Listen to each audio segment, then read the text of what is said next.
for Paidi Jairaj Film Award. మనకి ఎన్నో అద్భుతమైనటువంటి సినిమాలని అందించినటువంటి దర్శకులు శ్రీ మణిరత్నం గారికి సాదర స్వాగతం పలుకుతూ వేదికపైకి ఆహ్వానించేస్తున్నాము.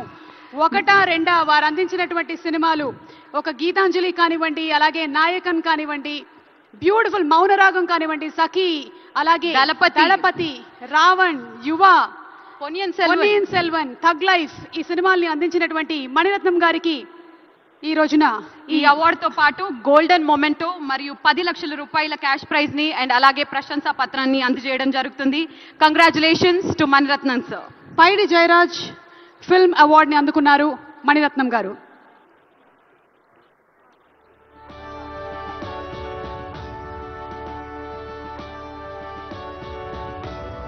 కంగ్రాచులేషన్స్ మణిరత్నం గారు. మనకి ఫిలిం వ్యూయింగ్ పర్స్పెక్టివ్ నే ఆయన సినిమాలతో మార్చినటువంటి డైరెక్టర్, ఆ ఘనత ఆయనకి దక్కుతుంది.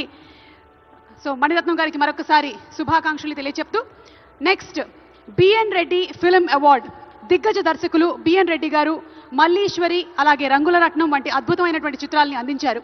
ఆయన దర్శకత్వం వహించినటువంటి రంగులరత్నం ఉత్తమ తెలుగు చిత్రంగా జాతీయ పురస్కారాన్ని కూడా గెలుచుకుంది. అంతేకాకుండా ఆయన దాదాసాహెబ్ ఫాల్కే అవార్డుని అందుకున్న తొలి దక్షిణాది సినీ ప్రముఖుడు. మరి ఈ అవార్డుని అందుకోవడానికి వేదికపైకి రావాల్సిందిగా శ్రీ సుకుమార్ గారిని కోరుకుంటూ ఉన్నాము. బిఎన్ రెడ్డి గారి పేరిట స్థాపించబడినటువంటి తెలంగాణ గద్దర్ ఫిల్మ్ అవార్డ్స్లోని ఈ అవార్డుని ఈసారి మన డైరెక్టర్ సుకుమార్ గారు అందుకుంటున్నారు. మనకి ఆర్య, జగడం 1, నేనొక్కడ్నే, అలాగే పుష్ప 1, పుష్ప 2 సినిమాల్ని అందించినటువంటి డైరెక్టర్ సుకుమార్ గారికి హార్డీ కంగ్రాచులేషన్స్ తెలియజెప్తున్నాము.